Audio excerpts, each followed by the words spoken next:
Tene ta kasing ngumagan le ta tering tanda.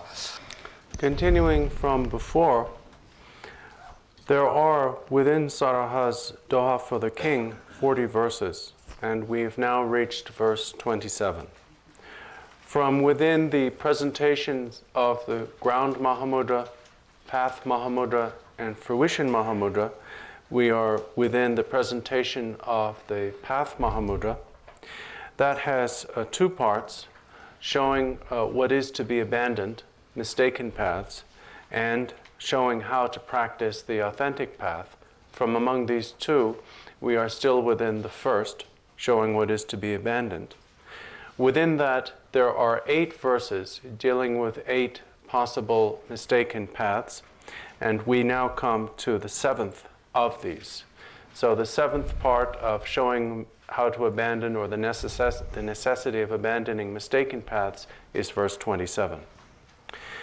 This is concerned with a linguistic term or symbol particular to the Vajrayana for the unity of the expanse and wisdom, or otherwise put, the unity of discernment and means. And this is the symbol or word evam. E represents the unborn expanse and also discernment. Vam represents wisdom and also means. So these represent the true nature, which is, on the one hand, emptiness, nothing whatsoever, and on the other hand, inherent or spontaneously present lucidity. Now, the mistake being pointed out in this verse is the mistake of seeing the experience of practicing the channels, winds, and drops in and of itself as the ultimate evam. The practices of the channels, winds, and drops are important and helpful for the ultimate realization of Mahamudra. But as was explained earlier in the text, these methods alone, if they are not combined with the realization of Mahamudra, and especially if one becomes attached to the experience of these methods or techniques, constitute an obstacle. Now, also brought up in this verse is what are called the 4 seals, or 4 mudras. And here, in order to understand what Saraha is going to say about the 4 seals, you need to understand a set of 4 terms, which are not exactly the same as the 4 seals, but will be discussed in combination with them. And these 4 terms are unique to Saraha's presentation of Mahamudra in his 3 dohas. And these constitute an explanation of 4 stages or aspects of the practice and realization of Mahamudra. They are recollection, absence of recollection, the unborn, and that beyond the intellect. The first is recollection, and that refers to the proper cultivation of the faculty of mindfulness or recollection and its attendant faculty of alertness in order to prevent distraction. In other words, this is practiced as a method for pacifying the mind, but in this case it does not just refer to tranquility alone, because it includes the certainty about the illusory nature of phenomena, as will be explained in detail later on in the text. Then, the second stage is called absence of recollection, or freedom from recalling. And this is where not only has the mind come to rest through the practice of mindfulness and alertness, but because of the heightening of the mind's innate cognitive lucidity, then that cognitive lucidity is able to recognize the emptiness of recollection, the emptiness of mindfulness. Then, through that, one achieves the third, which is the unborn, which is the recollection or the recognition that all dharmas are empty and therefore without true arising or unborn. And then, through that, one achieves the fourth, which is to directly experience the expanse of emptiness in a way that is free of any kind of intellectual contrivance or fabrication. It is therefore called beyond the intellect. Now, these four stages can be correlated with the four joys and the four seals. Here, the four joys which are explained and the four seals are the authentic four joys and four seals. Di kapso te jajeshi te dundam ge wonde zena dang dene nosa ge wonde zena ni yorba. So the four seals are going to be explained in this verse in two ways. The first way is the way that they should be understood as a correct understanding of absolute truth. And then Saraha is going to return to them and criticize a misunderstanding or misuse of the four seals. So the correlation between recollection and so forth, these four, and the four joys and four seals is as follows. The first of the four joys is joy.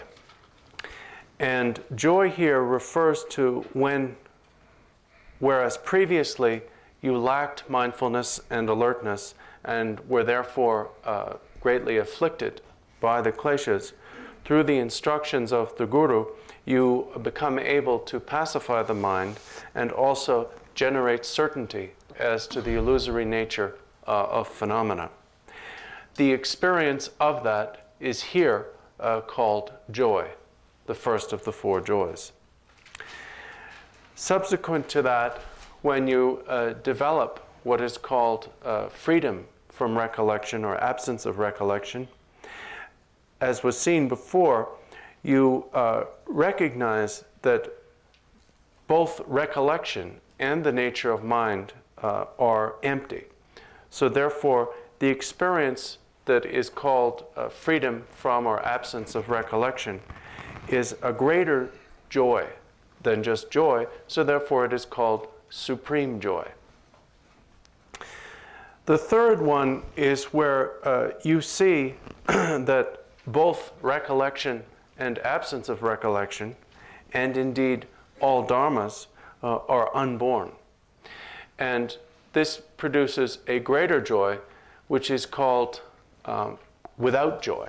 But without joy here means without a joy so great that there is no longer any attachment to it. And then finally, when you realize that recollection, absence of recollection, and the unborn are all beyond the intellect, that in their nature can only be cognized in a way beyond the intellect, then that is the experience of the fourth joy, which is called co-emergent or connate or innate joy. Now, to correlate these four joys with the four seals, and here again the four seals are used as according to Saraha in the correct way, because in the first one, recollection, you see all relative truths or phenomena as they are. This is the Dharma mudra, or the seal of dharmas, which here is understood as phenomena. Because in the second one, absence of recollection or freedom from recollection, which is at the same time supreme joy, you see the emptiness that is the mind's nature. This is the Jnana mudra, or wisdom seal. Because in the third one, the unborn, you see that both recollection and absence or freedom from recollection are unborn, and therefore achieve that joy that is without attachment to joy. This is the samaya mudra, or commitment seal. And finally, when you realize that all of those three, recollection and the others, are in their nature beyond the intellect, and thereby achieve a co-emergent or connate joy, this is the Great Seal, or mahamudra. Again, here the use of the terms of the four seals is in accordance with a correct realization of absolute truth. So Saraha is saying here that what one needs to realize is these four things, four joys, and or four seals. That these are the true meaning of evam, the true meaning of the four joys, and the true meaning of the four seals.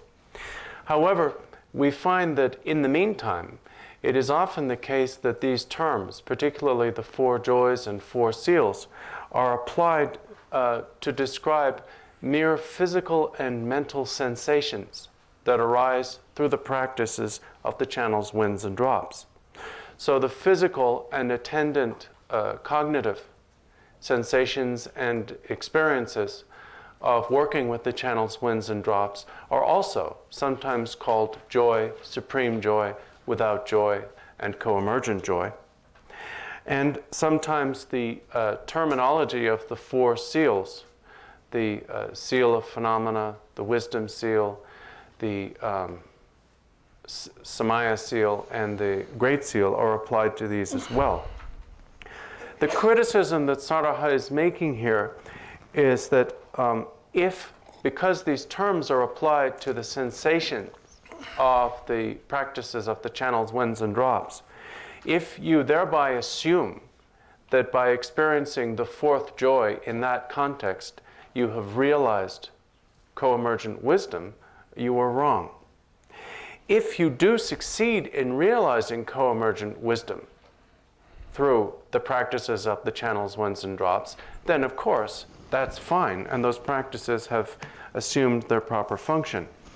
But the simple experience of the sensation of these practices alone does not constitute the realization of co-emergent wisdom, and therefore should not properly, he is saying, be called a co-emergent joy. He says that confusing the mere experience of the sensation of what is commonly called co-emergent joy for the true realization of co-emergent wisdom is like confusing a mere reflection in a mirror for the real thing. Again, as before, Saraha is not refuting or arguing with the validity of the channel, wind, and drop techniques as methods, but he is saying that if they are not used to bring realization of mahamudra, then all that they lead to is something like a reflection in a mirror, something that it does not really perform any true function or have any true value. That completes the first 7 of the 8 verses of our text, which are concerned with pointing out mistaken paths. Now, to summarize these 7, mainly they are criticizing 2 things. One is the mistaken perception of the path of method or means alone as sufficient for bringing realization of the ultimate. And the other is becoming attached to the discernments of hearing and reflection. The problem with these 2 mistakes is that they're incorrect, they're bewildered, and they therefore prevent you from entering the authentic path.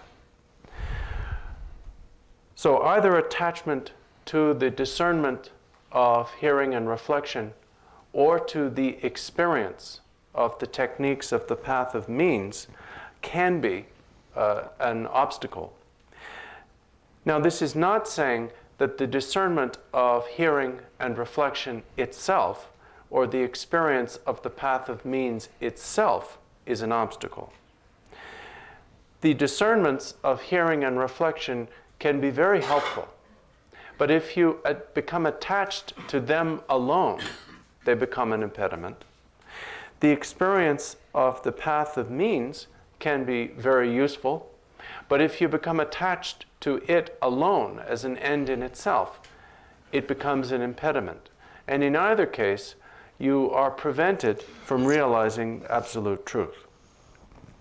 Now, the 8th and final verse of this section, verse 28 in our text, summarizes the idea of what's wrong with a mistaken path, using the analogy of a deer chasing a mirage under the impression that it is water. The deer is thirsty and is looking for water. It therefore, by misapprehending the mirage as water, seeks to relieve its thirst. But since the mirage is not water, it does not perform the function of water. The deer's thirst is not relieved, it remains dissatisfied and suffers additionally. In the same way, if we become attached to either the path of means or the discernments of hearing and reflection, then we do not achieve their purpose. Their purpose is to lead us toward the realization of absolute truth. But if we become attached to them as ends in themselves, then we prevent them from serving their true function. And like the deer that remains thirsty, we remain suffering without true realization. Therefore, it says in the 4th line of the verse, claiming it is ultimate, some take up bliss.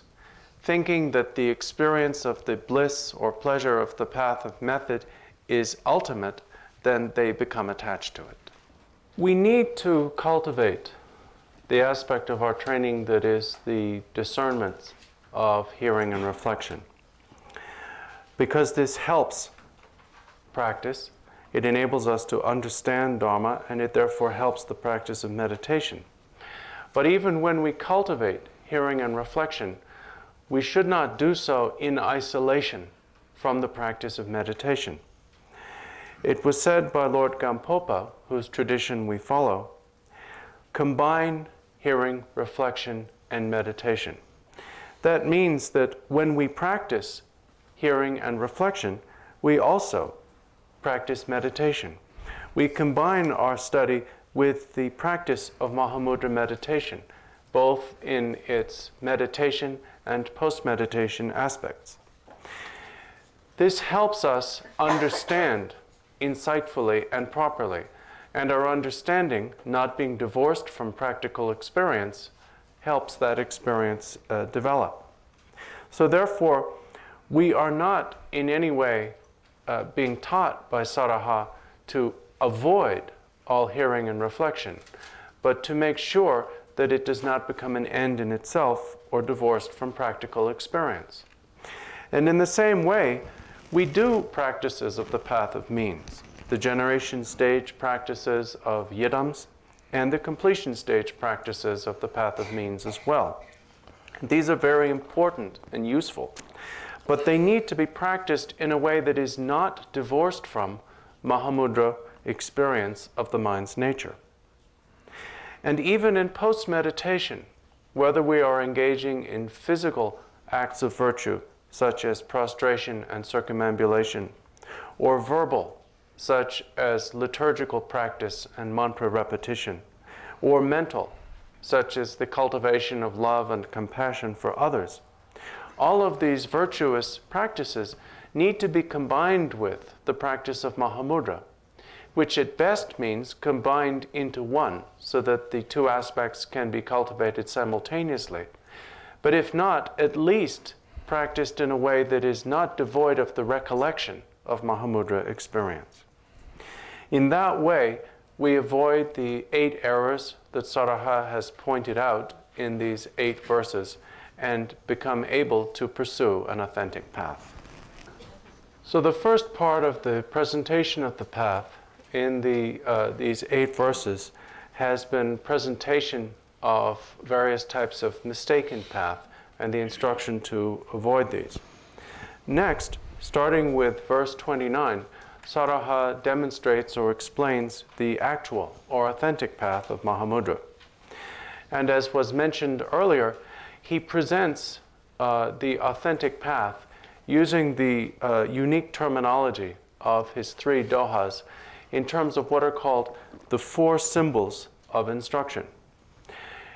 Initially, these are briefly explained or summarized in verse 29, and then following that, they will be explained in detail individually in the succeeding verses.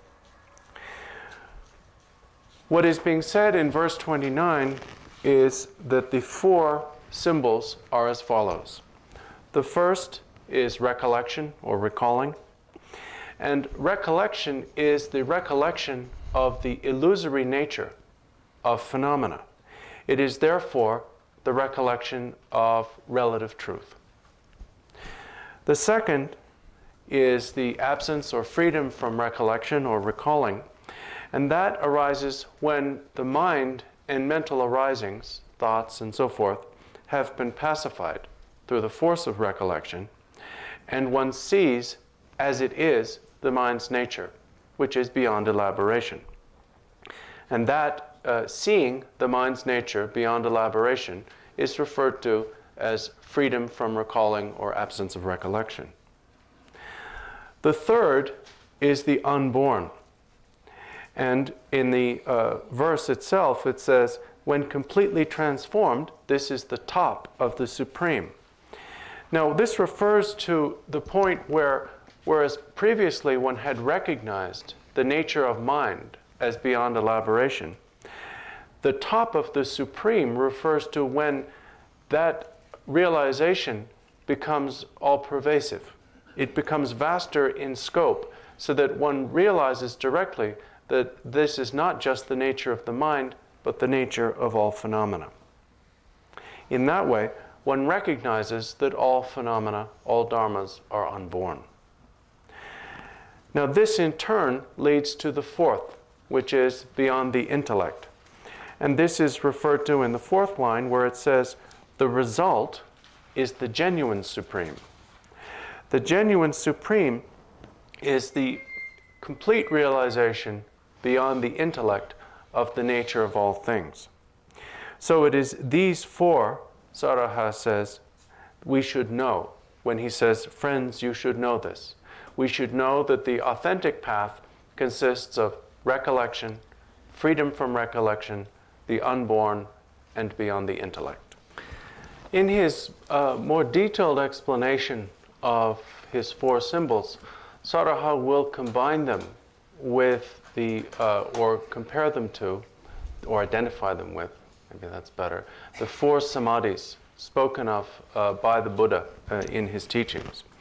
And the 4 samadhis are the illusion-like or illusory samadhi, the samadhi of lion's play, the heroic samadhi or the samadhi of heroic going, and the vajra-like samadhi. The first of these, the illusory samadhi, refers to the first level, recollection. As we saw, recollection is the seeing of the illusory nature of relative truths. The second is among the 4 symbols, is freedom from or absence of recollection.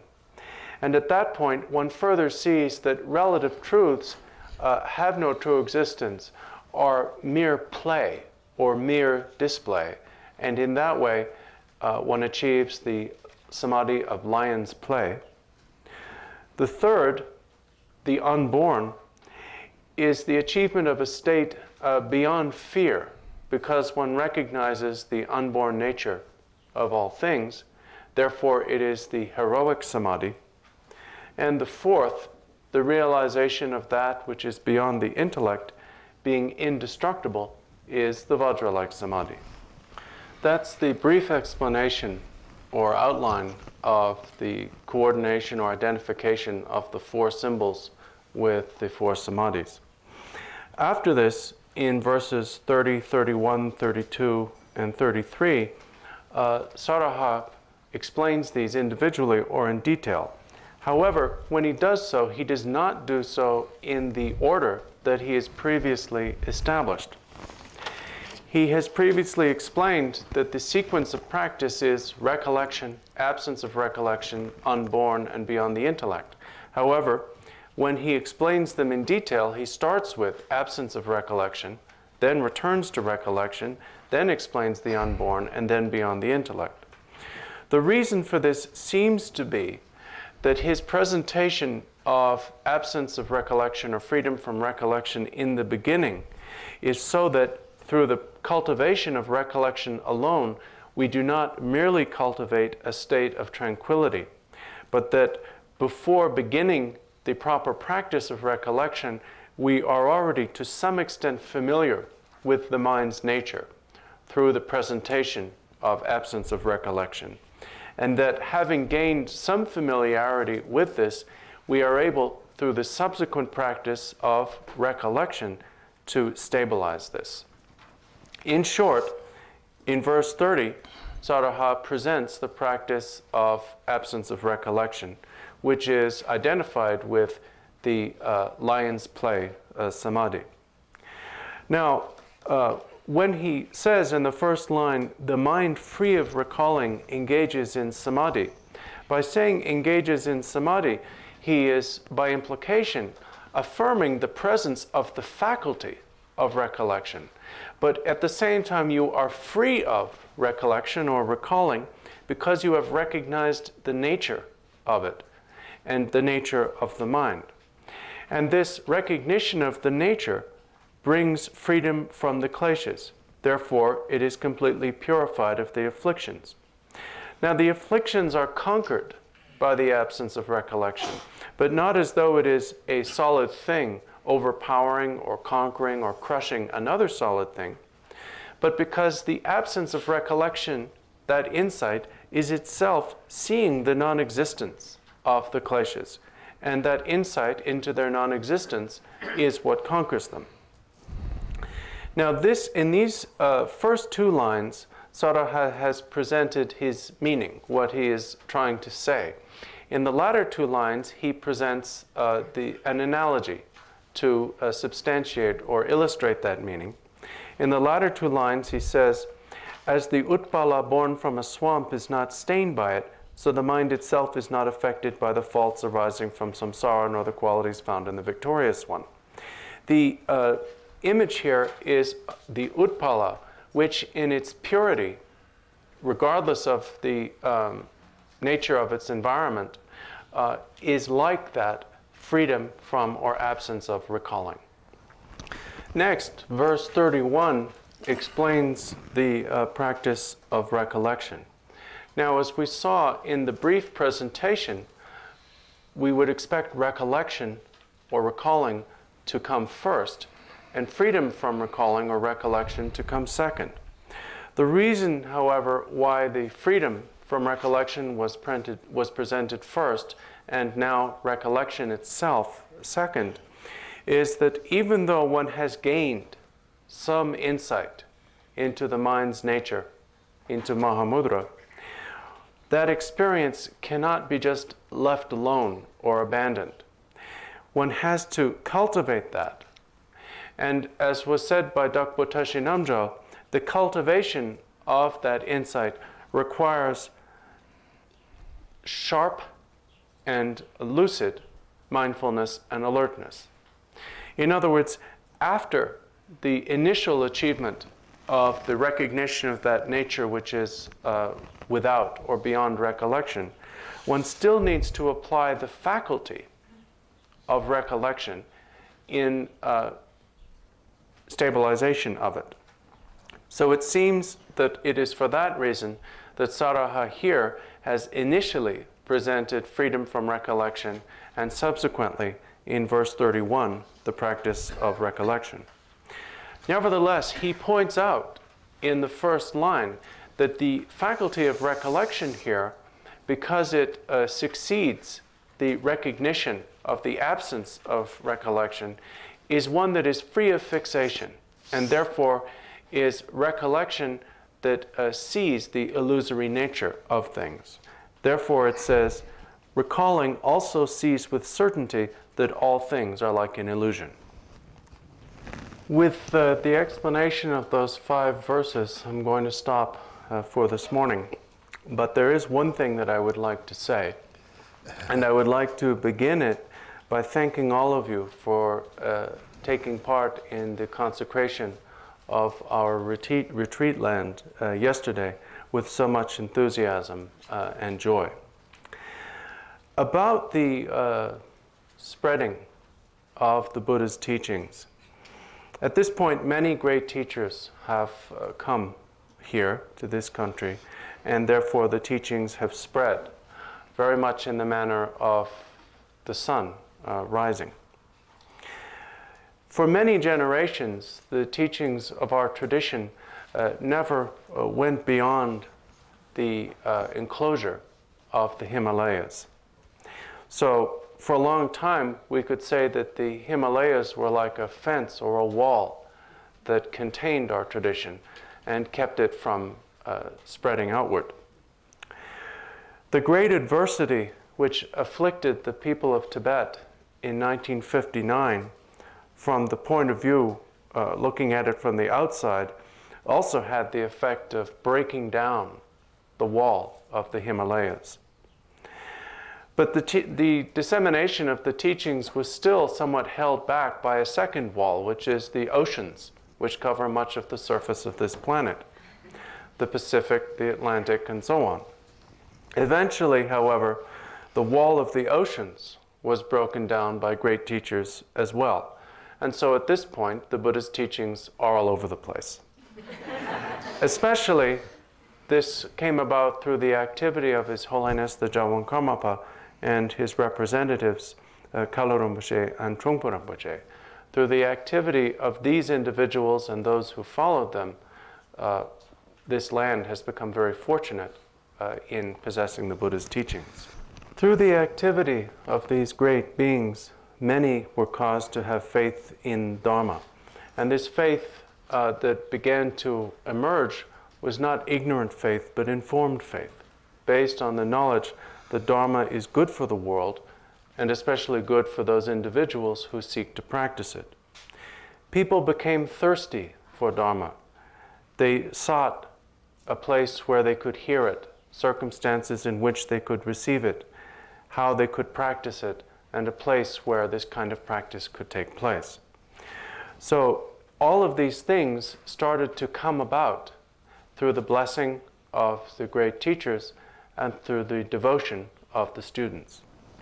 Now, these great beings, His Holiness the Karmapa and the others, produced tremendously vast aspirations for the benefit of beings and students. I myself have no ability to achieve anything tremendous, but as a follower of the Buddha, I feel it is my responsibility to at least fulfill the aspirations of those who come to me to study the Dharma. So that those who wish to learn, I try to make sure that they have access to what they seek. And those who wish to practice, I try to make sure that they have the necessary instructions and resources for practice. I regard this as my responsibility. If I'm a follower of the Buddha, it must be my aspiration to satisfy all beings. Well, right now, of course, while that is my aspiration, I can't do that. But at least, if I can fulfill the wishes of students, I count myself as fortunate. I therefore feel that I'm very fortunate, and we're all very fortunate, that we are planning and will build this retreat facility. And I see the auspicious meteorological indications yesterday as signs of the agreement and kindness of the 3 jewels in this. I therefore ask that you assist this project as much and in any way you can, so that you, as we say, hold up your end, so that all ends of it are held up. Like when you hold up a piece of fabric on which something is resting, if none of the corners are dropped, then the thing will not fall out and fall to the ground. Any assistance you are able to give to this project will not only create the circumstances and environment for your own intensive practice, but will also be a source of continuing benefit for future generations of practitioners. So therefore, hoping that you do so with this vast and long-seeing or far-seeing outlook, I ask that you assist in any way you can. And many of you have already helped a great deal with work, with undertaking responsibility, with financial contributions and so forth. And I thank all of you sincerely for doing so. And now we'll chant the dedication and aspiration.